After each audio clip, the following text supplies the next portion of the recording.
Pinned against a damp, mossy tree, her white slip is soaked through, clinging to every curve, hiding absolutely nothing.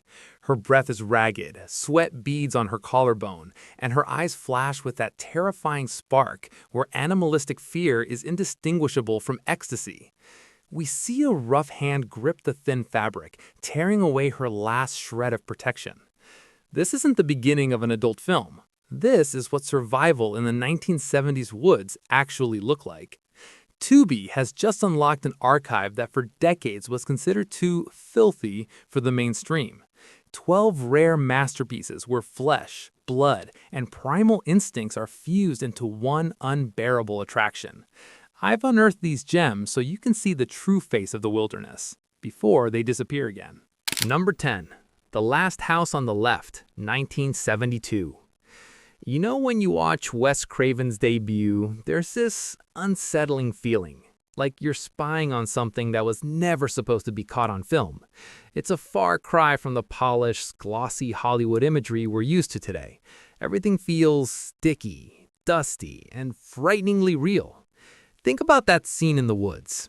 It's not about special effects or jump scares. It's about how quickly a person loses every shred of their humanity when they're forced face to face with primal violence.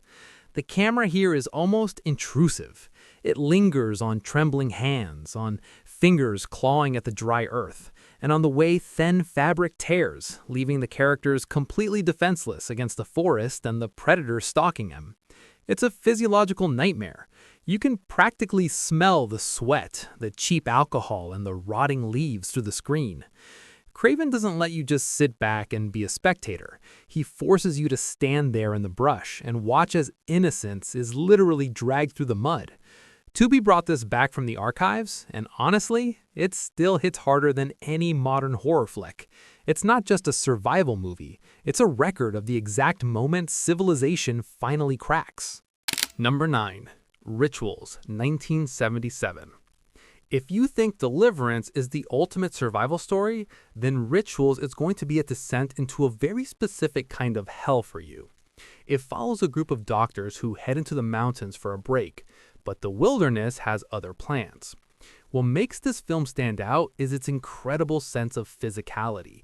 You're watching successful, professional men slowly transform into nothing more than hunted meat right before your eyes. Every frame feels saturated with moisture, heavy wool sweaters soaked through, boots squelching in the muck, and breath visible in the cold air. The provocation here isn't just about cheap thrills, it's about the raw exposure of human weakness. When one of them gets caught in a trap, his scream isn't the heroic cry of a protagonist, it's the pathetic moan of a wounded animal. The camera dwells on the details of their physical breakdown, feet rubbed raw and bloody, eyes clouded with exhaustion, and hands shaking as they try to grip a knife.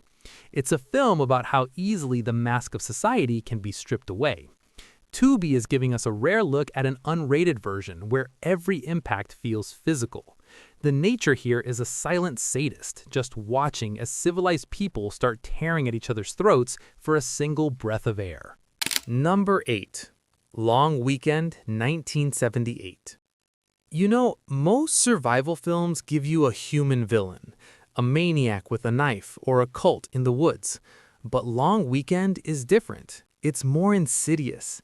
It's about a couple whose marriage is already rotting, and they decide to take a camping trip to a remote beach to fix things.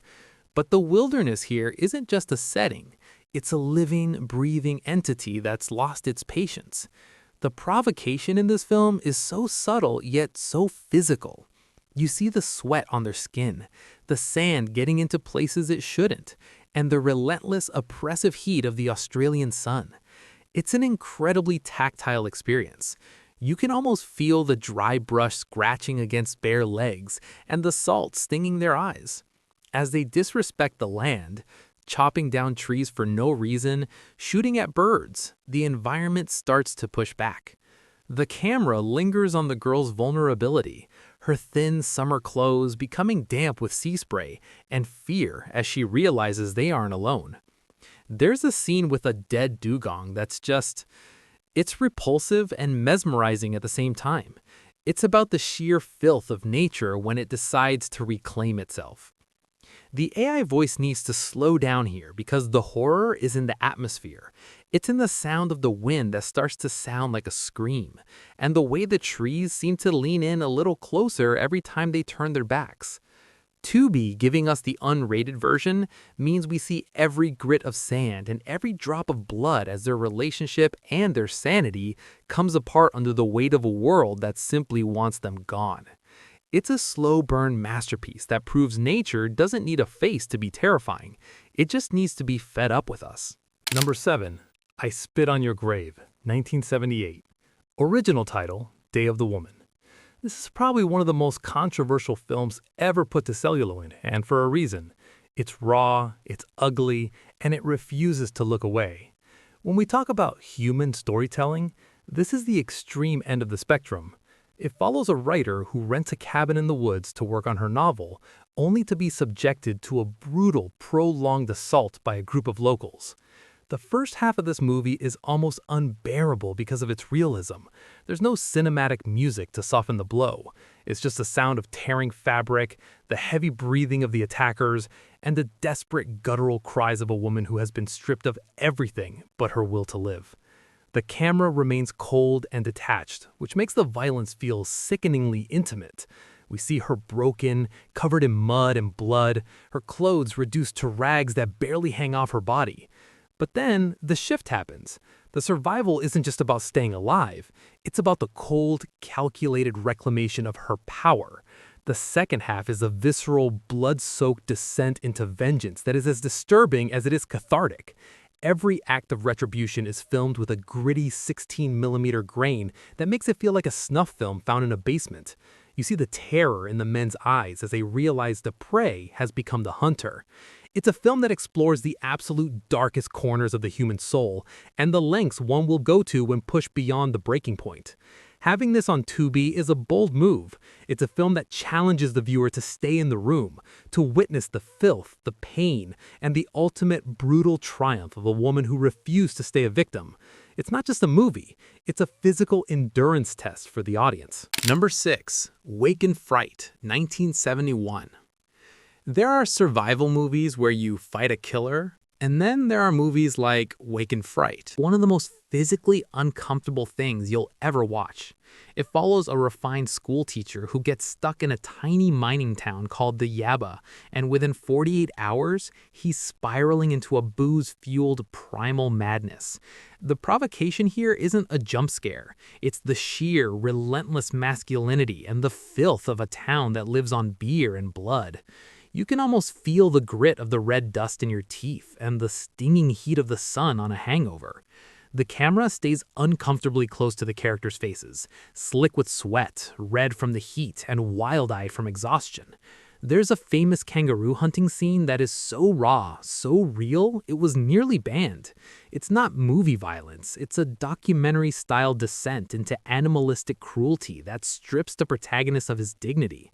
We see him in a state of total vulnerability, his clothes stained with dirt and blood, his refined manners replaced by a desperate, hollow stater. Tubi bringing this masterpiece to a modern audience is a gift because it explores a different kind of survival, not just staying alive, but trying to keep a sliver of your humanity intact when everyone around you is trying to drag you into the mud.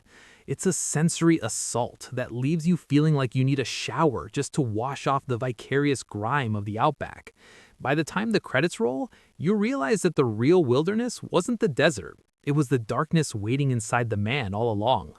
Number 5. Deliverance, 1972.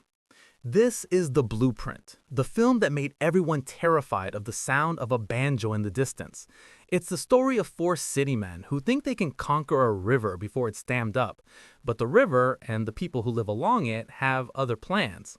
The human element here is so grounded and so terrifying because it's based on a total lack of understanding between two worlds. The famous squeal like a pig scene is arguably the most provocative and disturbing moment in survival cinema history, not just because of the act itself, but because of the raw, agonizing vulnerability of a man who thought he was in control. We see him stripped, humiliated, and broken on the forest floor, and the impact is devastatingly physical. The cinematography captures the river as a beautiful but indifferent god. The water looks cold, the rocks look sharp, and the woods feel ancient and impenetrable. As the men's gear is lost and their bodies are battered, we see their transformation from arrogant tourists to desperate survivors. Their clothes are torn, their skin is bruised and blue from the cold water, and their faces are etched with a trauma that you know will never leave them.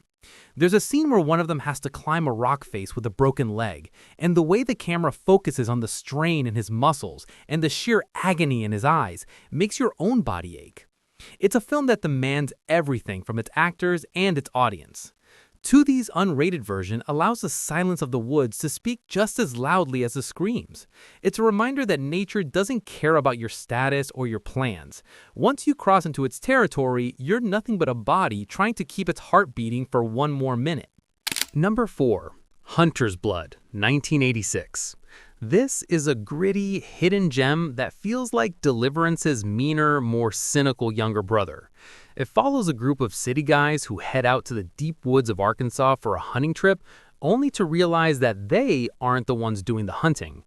What makes this film so provocative is the sheer, unwashed realism of the local woodsmen who hunt them.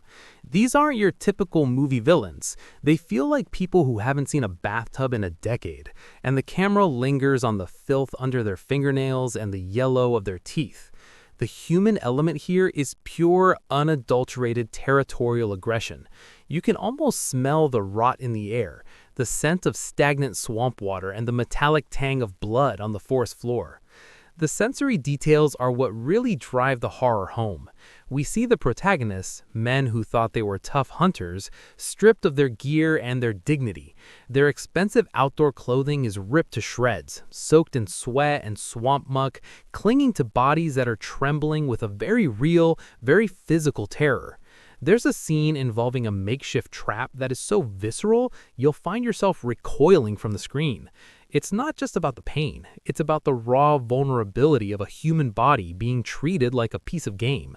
The camera doesn't blink. It stays focused on the wide, frantic eyes of the prey and the cold, dead stares of the hunters.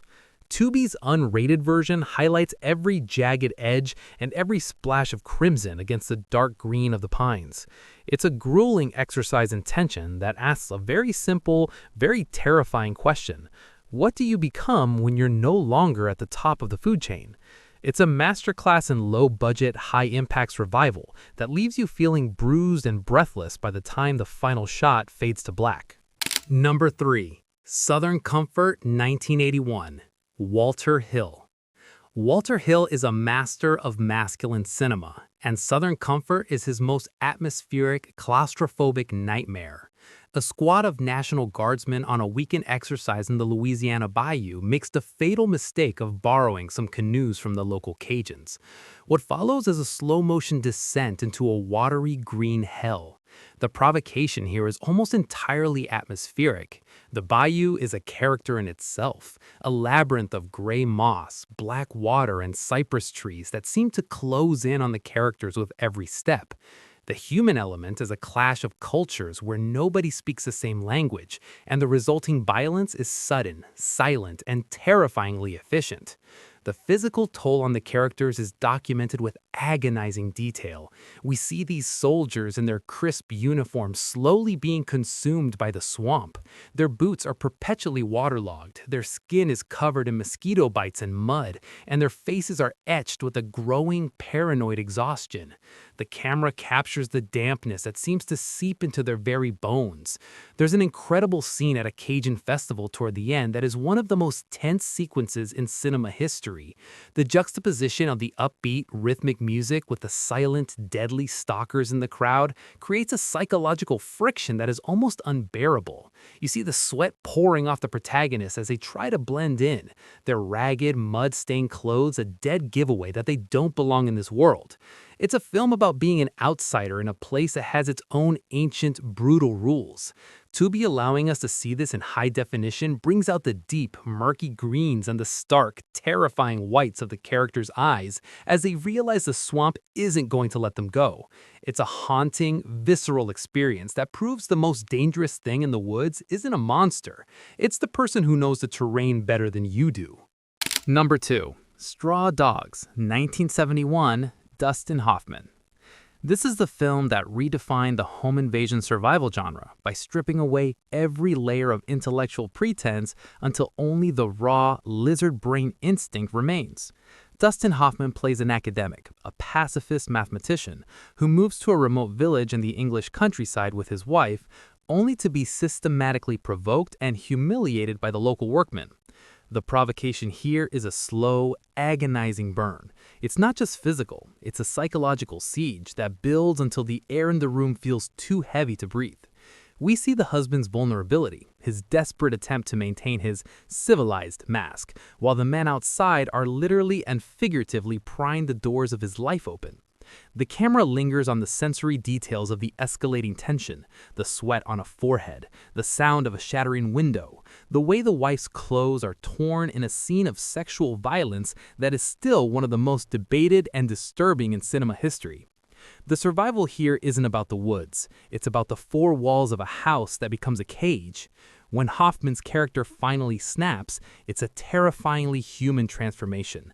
You see the cold, frantic light in his eyes as he realizes that to save his home, he must become a more efficient killer than the animals outside. Every defensive trap he sets, every blow he strikes, is filmed with a gritty, unblinking realism. Tubi's unrated version highlights the sheer physicality of the climax, the blood on the floorboards, the sound of snapping bone, and the ragged, exhausted breathing of a man who has successfully defended his territory but has lost his soul in the process. It's a grueling masterpiece about the violence that hides just beneath the surface of every civilized man, just waiting for the right provocation to be unleashed. Number 1. The Hills Have Eyes, 1977, Wes Craven. We've reached the summit, and it's a scorched, blood-stained desert landscape where the civilized American family meets its primal mirror image. Wes Craven's The Hills Have Eyes is the ultimate survival gauntlet because it forces a typical suburban family to confront a clan of mutated cannibals who live by the rules of the Stone Age.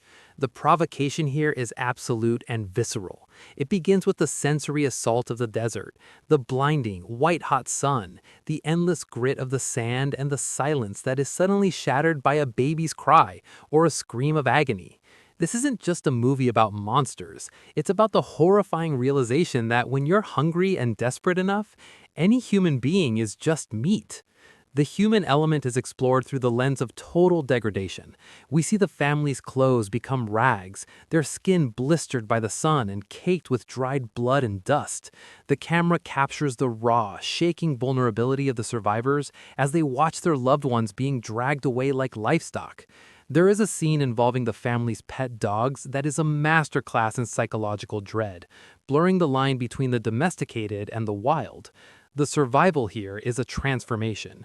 To win, the suburban father and his son must descend into the same pit of savagery as their attackers. You see the shift in their eyes, the moment the fear turns into a cold, killing hunger.